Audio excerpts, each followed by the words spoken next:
The initial step is to wait for a hot plate to boil a pot of water.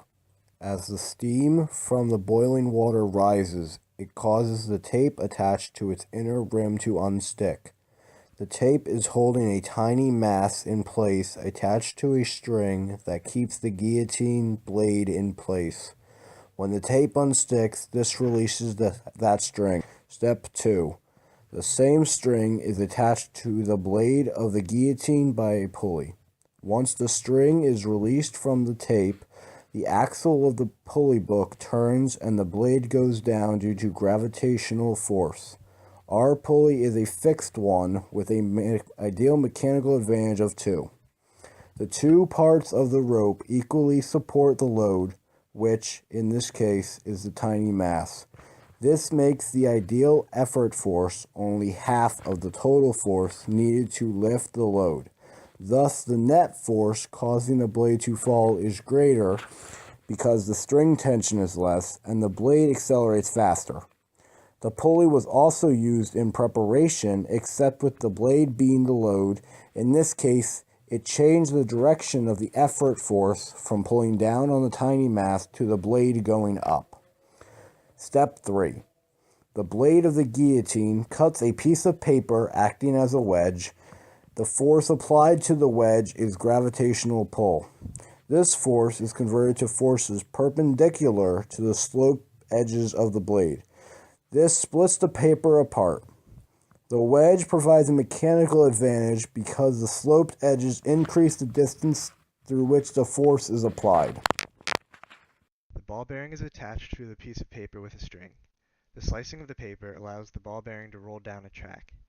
The track that the ball bearing rolls down is an inclined plane. This inclined plane increases the horizontal distance the ball travels by decreasing the net force applied to the ball bearing. When the ball reaches the end of the track, it hits a domino, which then causes another domino to fall, etc. The dominoes act as second-class levers. As a domino falls, the pivoting end acts as a fulcrum. The top of the lever acts as the effort force as it falls, and the middle of the lever is the load. The last domino hits a ball bearing off the edge of the platform. 7. The ball bearing is attached to a string whose other end is attached to a precariously placed stick that is preventing the catapult from firing. Before the ball bearing falls, the string is slack. Once the ball bearing falls, the string becomes taut and the tension pulls the precariously placed stick off the catapult platform. The third-class lever is the load arm of the trebuchet. The ball bearing is the load/projectile.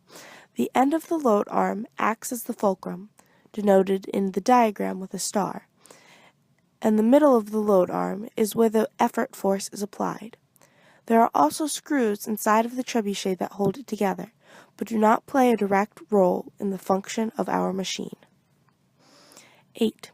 Without the precariously placed stick in place, the forearm of the catapult/trebuchet falls due to gravity.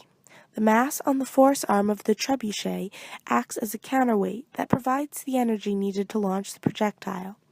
The primary simple machine in the catapult is the lever. There are two classes of levers in play, first class and third class. The first class lever acts between the force and load arms of the launcher. When the force arm falls due to gravity, the load arm shoots the projectile, similar to the physics of a seesaw. The fulcrum is the part that connects the two arms. Step 10. The ball bearing is launched into a funnel through which it goes. Step 11. The ball bearing falls onto a screw-shaped track. Step 12. The ball exits the screw and falls onto a toy car which has been previously held in place by static friction. The momentum of the ball causes the car to begin moving down the inclined plane. Again, this inclined plane trades applied force for greater horizontal distance. 13. The car hits a book once it reaches the end of the track, causing it to fall over. The car's movement is expedited by its wheels, which act as wheels and axles. The diameter of the wheel is greater than that of the axle, increasing the distance the wheel turns, but minimizing the force required to turn the interior axle. 14. The book is attached by a string to a ruler. This ruler is taped onto the dial of a fan. When the book falls, it acts as a third-class lever. The car hits the middle of the book, providing the effort force. The bottom of the book acts as a fulcrum/pivot as the book falls, and the top of the book, where the string is knotted, is the load/resistance. 15. When the book falls, the ruler turns. This also causes the dial of the fan to turn, switching the fan on. The ruler and the fan dial act as a wheel and axle system. The ruler is the wheel, and the dial of the fan is the axle. The string connection to the ruler to the book is tied at the top of the ruler to maximize the distance between where the effort force is applied and where the axle is. By maximizing distance, the force required to turn the axle and switch the fan on is minimized. Step 16. Once the fan turns on, it blows the boat across a tub of water. Step 17. The boat has a protrusion, which in this case is a chopstick, attached to the end of it so that it can hit a car once it reaches the other side of the tub. This causes the car, which was previously held in place by static friction, to begin to roll. Again, the wheels of the car act as wheel and axle systems. Step 18. Once the boat hits the car, it rolls down an inclined plane, which trades net force applied to the car in exchange for increased horizontal distance traveled, just like all the other inclined planes, and hits the brew button of a Keurig coffee machine, turning it on.